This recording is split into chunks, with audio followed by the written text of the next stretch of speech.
1984 by George Orwell. Chapter 4.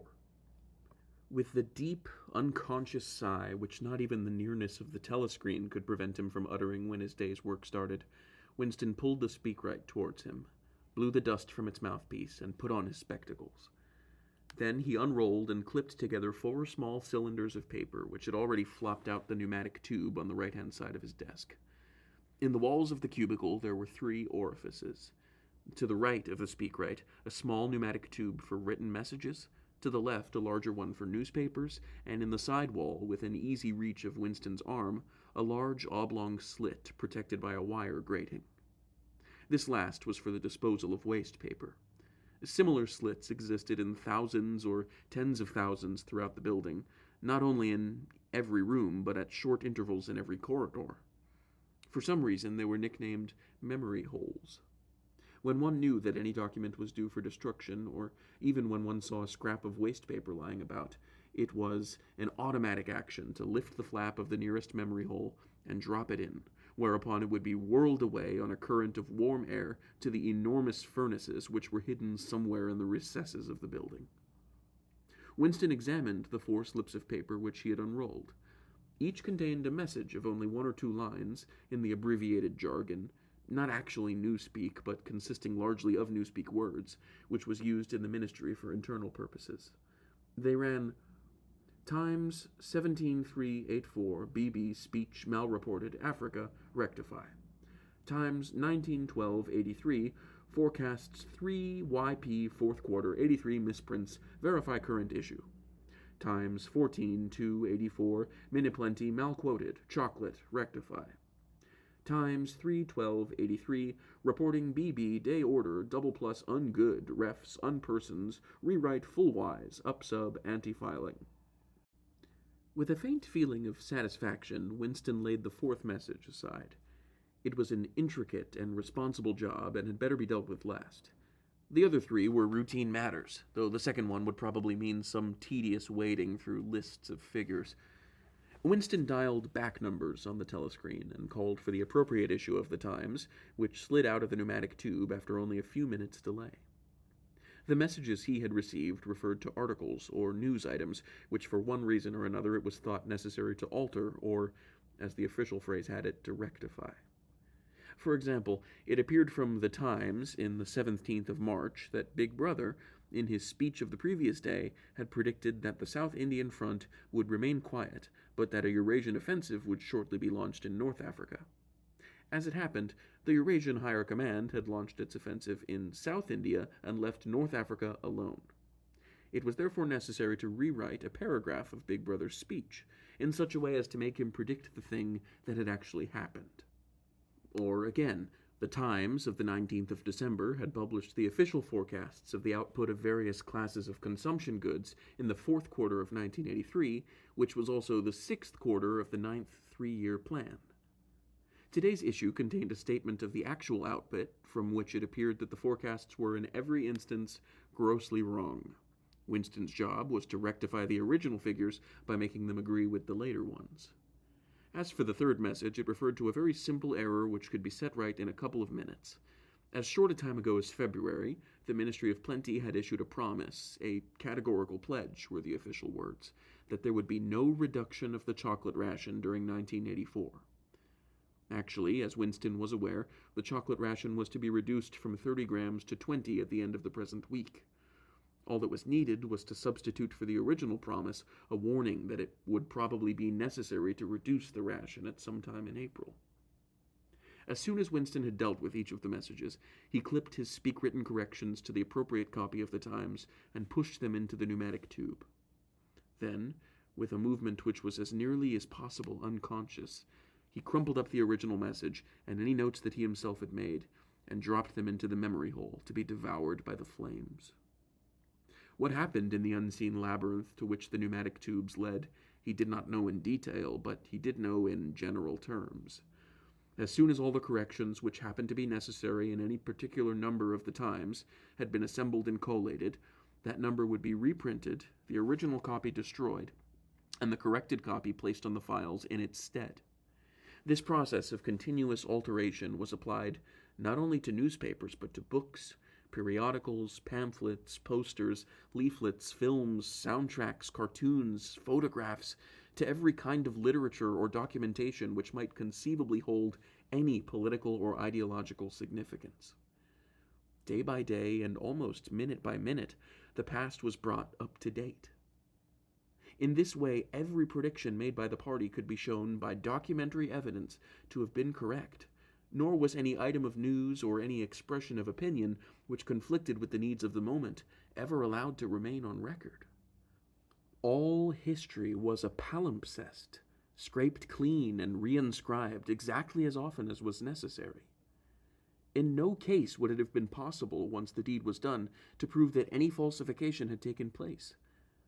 The largest section of the records department, far larger than the one on which Winston worked, consisted simply of persons whose duty it was to track down and collect all copies of books, newspapers, and other documents which had been superseded and were due for destruction. A number of the Times, which might, because of changes in political alignment or mistaken prophecies uttered by Big Brother, have been rewritten a dozen times, still stood on the files bearing its original date, and no other copy existed to contradict it. Books also were recalled and rewritten again and again, and were invariably reissued without any admission that any alteration had been made. Even the written instructions which Winston received, and which he invariably got rid of as soon as he had dealt with them, never stated or implied that an act of forgery was to be committed. Always the reference was to slips, errors, misprints, or misquotations, which it was necessary to put right in the interests of accuracy. But actually, he thought as he readjusted the Ministry of Plenty's figures, it was not even forgery. It was merely the substitution of one piece of nonsense for another. Most of the material that you were dealing with had no connection with anything in the real world, not even the kind of connection that is contained in a direct lie. Statistics were just as much a fantasy in their original version as in their rectified version. A great deal of the time you were expected to make them up out of your head. For example, the Ministry of Plenty's forecast had estimated the output of boots for the quarter at 145 million pairs. The actual output was given as 62 millions. Winston, however, in rewriting the forecast, marked the figure down to 57 millions, so as to allow for the usual claim that the quota had been overfulfilled. In any case, 62 millions was no nearer the truth than 57 millions, or than 154 millions. Very likely no boots had been produced at all. Likelier still, nobody knew how many had been produced, much less cared. All one knew was that every quarter, astronomical numbers of boots were produced on paper, while perhaps half the population of Oceania went barefoot. And so it was with every class of recorded fact, great or small.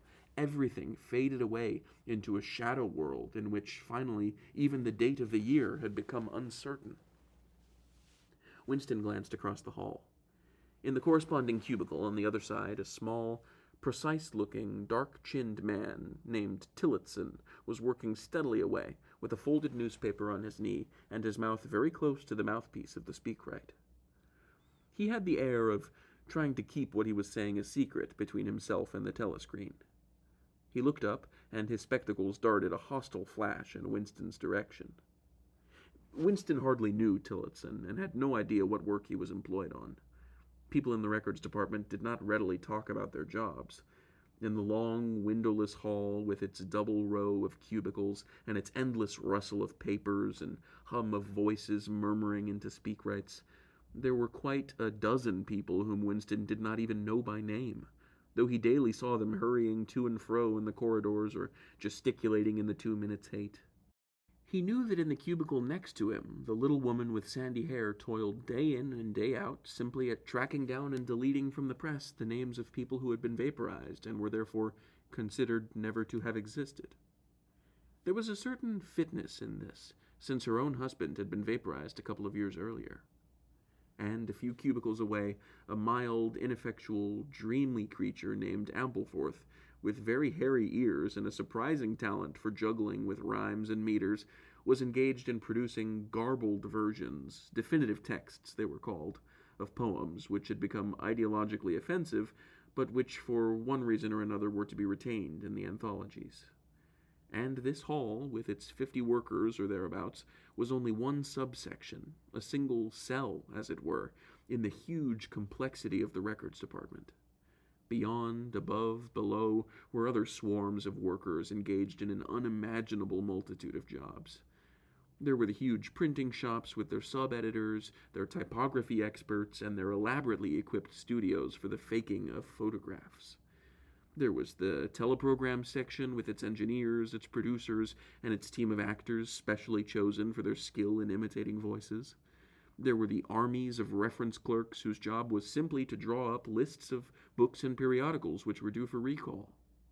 There were the vast repositories where the corrected documents were stored, and the hidden furnaces where the original copies were destroyed.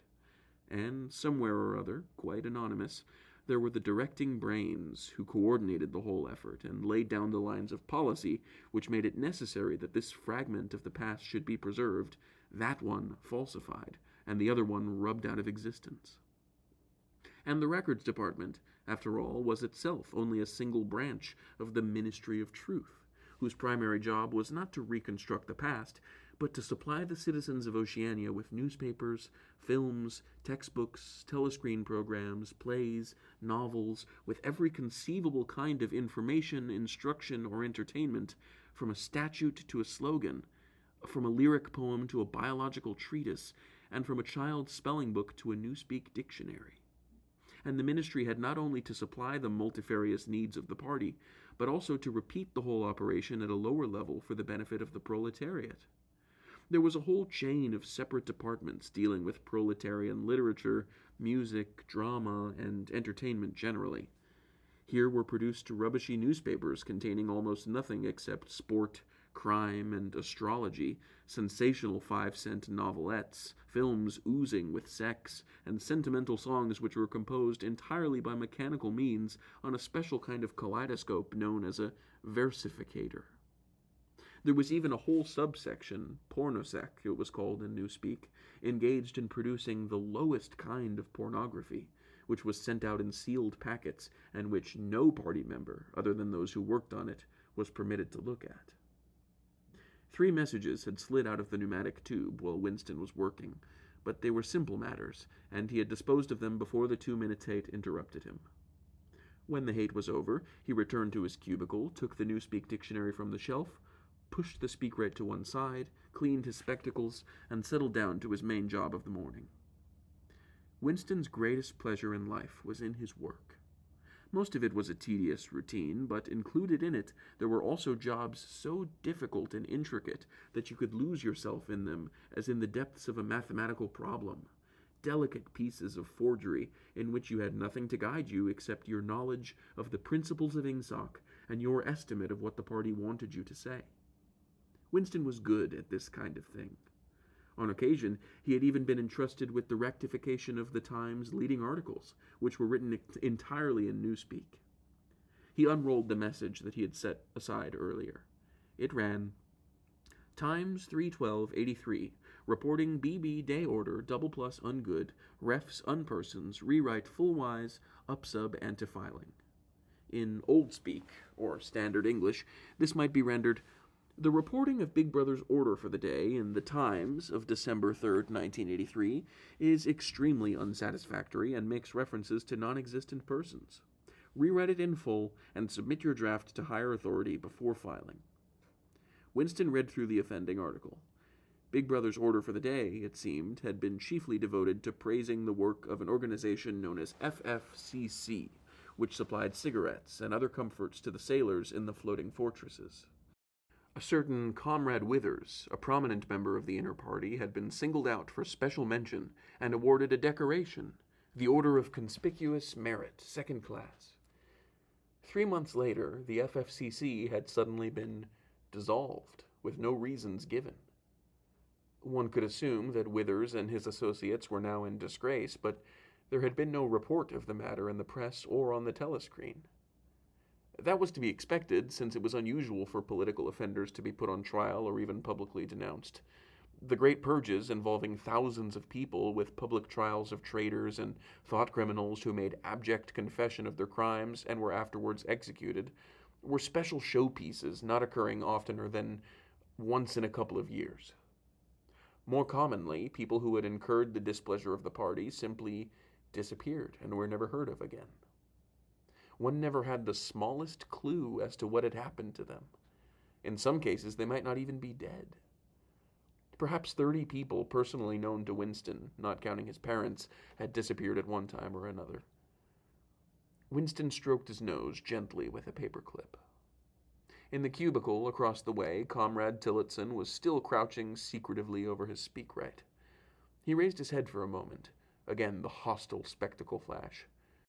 Winston wondered whether Comrade Tillotson was engaged on the same job as himself. It was perfectly possible. So tricky a piece of work would never be entrusted to a single person. On the other hand, to turn it over to a committee would be to admit openly that an act of fabrication was taking place. Very likely as many as a dozen people were now working away on rival versions of what Big Brother had actually said, and presently some master brain in the inner party would select this version or that, would re-edit it, and set in motion the complex processes of cross-referencing that would be required. And then the chosen lie would pass into the permanent records and become truth. Winston did not know why Withers had been disgraced. Perhaps it was for corruption or incompetence. Perhaps Big Brother was merely getting rid of a too popular subordinate.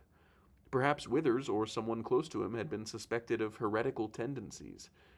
Or perhaps, what was likeliest of all, the thing had simply happened because purges and vaporizations were a necessary part of the mechanics of government. The only real clue lay in the words, "refs unpersons," which indicated that Withers was already dead. You could not invariably assume this to be the case when people were arrested. Sometimes they were released and allowed to remain at liberty for as much as a year or 2 years before being executed. Very occasionally, some person whom you had believed dead long since would make a ghostly reappearance at some public trial where he would implicate hundreds of others by his testimony before vanishing, this time forever. Withers, however, was already an unperson. He did not exist. He had never existed. Winston decided that it would not be enough simply to reverse the tendency of Big Brother's speech. It was better to make it deal with something totally unconnected with its original subject. He might turn the speech into the usual denunciation of traitors and thought criminals, but that was a little too obvious, while to invent a victory at the front or some triumph of overproduction in a 9th three-year plan might complicate the records too much. What was needed was a piece of pure fantasy. Suddenly there sprang into his mind, ready-made as it were, the image of a certain Comrade Ogilvy, who had recently died in battle in heroic circumstances. There were occasions when Big Brother devoted his order for the day to commemorating some humble, rank-and-file party member whose life and death he held up as an example worthy to be followed. Today he should commemorate Comrade Ogilvy. It was true that there was no such person as Comrade Ogilvy, but a few lines of print and a couple of faked photographs would soon bring him into existence. Winston thought for a moment, then pulled the speakwrite towards him, and began dictating in Big Brother's familiar style, a style at once military and pedantic, and, because of a trick of asking questions and then promptly answering them, "What lessons do we learn from this fact, comrades? The lesson, which is also one of the fundamental principles of Ingsoc, that," etc., etc., easy to imitate. At the age of 3, Comrade Ogilvy had refused all toys except a drum, a submachine gun, and a model helicopter. At 6, a year early by a special relaxation of the rules, he had joined the Spies. At 9, he had been a troop leader. At 11, he had denounced his uncle to the thought police after overhearing a conversation which appeared to him to have criminal tendencies. At 17, he had been a district organizer of the Junior Anti-Sex League. At 19, he had designed a hand grenade which had been adopted by the Ministry of Peace and which, at its first trial, had killed 31 Eurasian prisoners in one outburst. At 23, he had perished in action. Pursued by enemy jet planes while flying over the Indian Ocean with important dispatches, he had weighted his body with his machine gun and leapt out of the helicopter into deep water, dispatches and all, an end, said Big Brother, which it was impossible to contemplate without feelings of envy. Big Brother added a few remarks on the purity and single-mindedness of Comrade Ogilvy's life. He was a total abstainer and a non-smoker, had no recreations except a daily hour in the gymnasium, and had taken a vow of celibacy, believing marriage and the care of a family to be incompatible with a 24-hour-a-day devotion to duty. He had no subjects of conversation except the principles of Ingsoc, and no aim in life except the defeat of the Eurasian enemy and the hunting down of spies, saboteurs, thought criminals, and traitors generally. Winston debated with himself whether to award Comrade Ogilvy the Order of Conspicuous Merit. In the end, he decided against it because of the unnecessary cross-referencing that it would entail. Once again, he glanced at his rival in the opposite cubicle. Something seemed to tell him with certainty that Tillotson was busy on the same job as himself. There was no way of knowing whose job would finally be adopted, but he felt a profound conviction that it would be his own. Comrade Ogilvy, unimagined an hour ago, was now a fact. It struck him as curious that you could create dead men but not living ones. Comrade Ogilvy, who had never existed in the present, now existed in the past. And when once the act of forgery was forgotten, he would exist just as authentically and upon the same evidence as Charlemagne or Julius Caesar.